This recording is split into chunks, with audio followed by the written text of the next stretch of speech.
ഓരോ ദിവസവും ചുറ്റിൽ നിന്നും കേട്ടുകൊണ്ടിരിക്കുന്ന വാർത്തകളും കണ്ടുകൊണ്ടിരിക്കുന്ന യാഥാർത്ഥ്യവും അത്ര ശുഭകരമല്ല എന്ന് നമുക്കെല്ലാവർക്കും അറിയാം. ഇവിടെ ജീവിച്ചുകൊണ്ടിരിക്കുന്ന സമുദായങ്ങൾക്കും സമൂഹങ്ങൾക്കുമിടയിൽ അനുദിനം ധ്രുവീകരണങ്ങൾ സൃഷ്ടിച്ചുകൊണ്ടിരിക്കുന്ന ഒരു സാമൂഹികാവസ്ഥ അത്യന്തം ഭീതി ഉണർത്തുന്ന കാര്യം തന്നെയാണ്.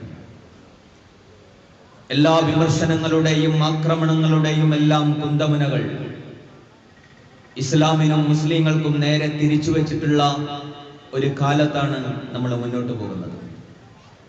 നൂറ്റാണ്ടുകളായി ഈ രാജ്യത്ത് ജീവിച്ചുകൊണ്ടിരിക്കുന്ന ഒരു ജനത, ഈ നാടിന്റെയും ഈ സമൂഹത്തിന്റെയും ഇവിടുത്തെ സാംസ്കാരികവും സാമ്പത്തികവുമായ എല്ലാ അർത്ഥത്തിലുമുള്ള വളർച്ചക്ക് കൃത്യമായ പങ്കുവഹിച്ചിട്ടുള്ള ഒരു ജനത, ഇവിടുത്തെ അധിനിവേശ വിരുദ്ധ പോരാട്ടങ്ങളെ മുന്നിൽ നയിച്ച പാരമ്പര്യമുള്ള ഒരു സമൂഹം, ഈ ജനതയുടെ പരസ്പരമുള്ള സാഹോദര്യത്തിന്റെയും സഹവർത്തിത്വത്തിന്റെയും ഒക്കെ സംസ്കാരം ഈ നാടിന് പകർന്നു നൽകിയ ഒരു ജനത, ആ ജനതയുടെ വിശ്വാസങ്ങളെ, അവരുടെ സംസ്കാരങ്ങളെ എല്ലാം പൈശാചികവൽക്കരിക്കുന്ന സമകാലികമായ സാഹചര്യത്തിൽ ഇസ്ലാമോഫോബിയ കുറ്റകൃത്യമായി പ്രഖ്യാപിക്കുക എന്ന ഒരു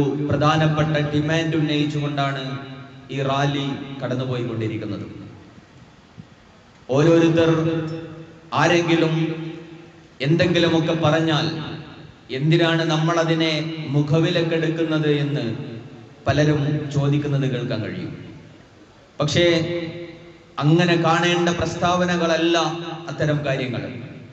മറിച്ച് ഒരു സമൂഹത്തെ പൈശാചികവൽക്കരിച്ചുകൊണ്ട് ആ സമൂഹത്തിനെതിരെ വിദ്വേഷങ്ങൾ ഉണ്ടാക്കി തീർക്കുന്ന അത്തരം പ്രസ്താവനകളും പ്രതികരണങ്ങളുമെല്ലാം ആ ഒരു ജനതയെ ആക്രമിക്കുവാനും അതുപോലെ തന്നെ ഉന്മൂലനം ചെയ്യുവാനുമുള്ള സാഹചര്യങ്ങൾ ഉണ്ടാക്കി കൊടുക്കുകയാണ് ചെയ്യുന്നത് എന്നത് ഇന്ത്യയിൽ നമ്മൾ കണ്ടുകൊണ്ടിരിക്കുന്ന കാഴ്ചകളാണ്. ഇവിടെ മുസ്ലിം സമൂഹത്തിന് നേരെ ഉയർന്നു വരുന്ന ആരോപണങ്ങളും വിമർശനങ്ങളും ഒക്കെയും ആ ആരോപണങ്ങളെയും വിമർശനങ്ങളെയും ഒക്കെ മുൻനിർത്തിയിട്ട് ഈ ഇന്ത്യ രാജ്യത്ത് ജീവിക്കുന്ന മുസ്ലിം കമ്മ്യൂണിറ്റിക്കെതിരായിട്ടുള്ള വലിയ അർത്ഥത്തിലുള്ള വിദ്വേഷങ്ങൾ ഈ രാജ്യത്ത് സൃഷ്ടിക്കപ്പെട്ടുകൊണ്ടിരിക്കുകയും ആ വിദ്വേഷങ്ങൾ അവരെ ഉന്മൂലനം ചെയ്യുകയും ആക്രമിക്കുകയും ചെയ്യുന്നതിലേക്ക് എത്തിച്ചേർക്കുകയും ചെയ്യുന്ന കാഴ്ചകൾ നിരന്തരമായി നമ്മൾ കണ്ടുകൊണ്ടിരിക്കുകയാണ്.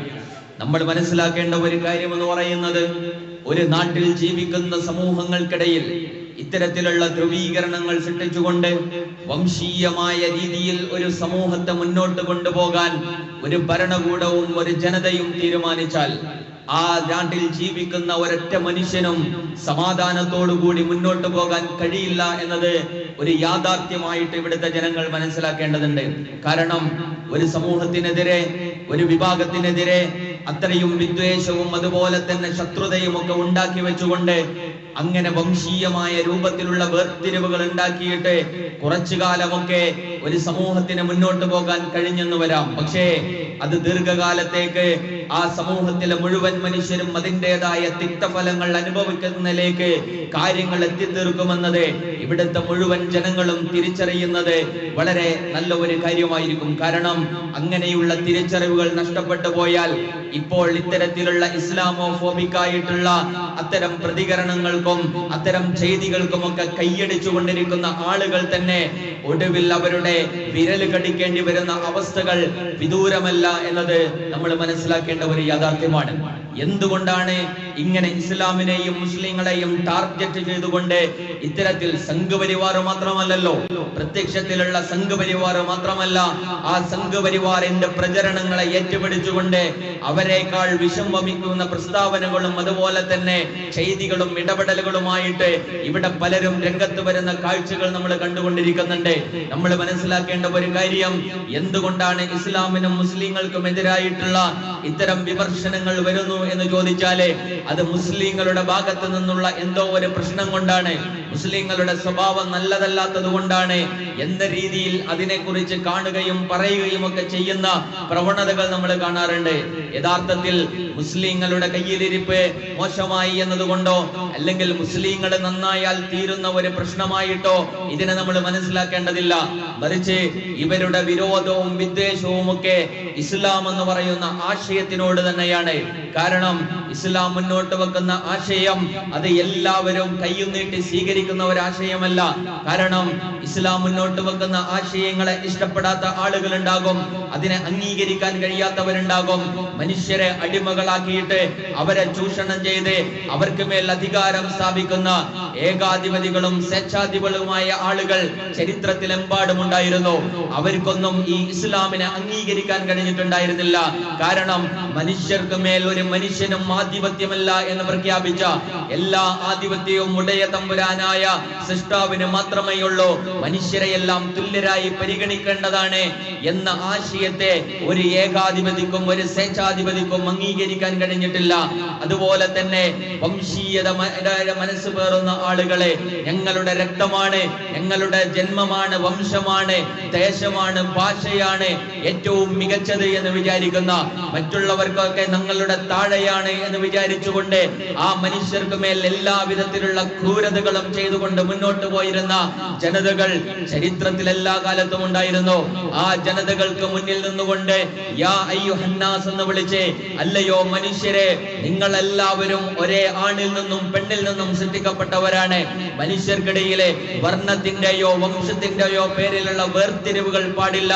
എല്ലാ മനുഷ്യരും തുല്യരാണെന്ന് പ്രഖ്യാപിച്ചുകൊണ്ട് ഇസ്ലാമിക ആശയത്തിന്റെ അടിസ്ഥാനത്തിൽ പ്രവാചകന്മാരും അതുപോലെ തന്നെ മുസ്ലിങ്ങളും വിശ്വാസികളും ഒക്കെ ഏതൊക്കെ കാലഘട്ടങ്ങളിൽ എഴുന്നേറ്റ് നിന്നിട്ടുണ്ടോ അവിടെയെല്ലാം ഇസ്ലാമിനെതിരായിട്ടുള്ള ഇത്തരം വംശീയവാദികളുടെ എതിർപ്പുകൾ ഉണ്ടായിട്ടുണ്ട് എന്ന് ചരിത്ര യാഥാർത്ഥ്യമാണ്. അതിന്റെ പിന്തുടർച്ചകളാണ് ഇന്നും കണ്ടുകൊണ്ടിരിക്കുന്നത്.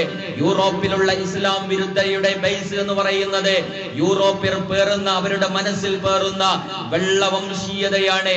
ഇസ്ലാമിനെതിരായിട്ടുള്ള അവരുടെ വെറുപ്പിന്റെയും അവരുടെ എതിർപ്പിന്റെയും ശത്രുതയുടെയും ഒരു പ്രധാനപ്പെട്ട കാരണമെങ്കിൽ ഇന്ത്യയിലെ സംഘപരിവാറിന്റെ ഇസ്ലാം വിരുദ്ധയുടെയും മുസ്ലിം വിരുദ്ധതയുടെയും കാരണങ്ങളിലൊന്ന് രാഷ്ട്രീയപരമായ അധികാര നേട്ടം മാത്രമല്ല, മറിച്ച് അവര് കാണുന്ന സാമൂഹിക വ്യവസ്ഥിതി എന്ന് പറയുന്നത് അത് ജാതി മേധാവിത്വത്തിൽ അധിഷ്ഠിതമായ ഒരു ഇന്ത്യയെ സൃഷ്ടിക്കുക എന്നതാണ്.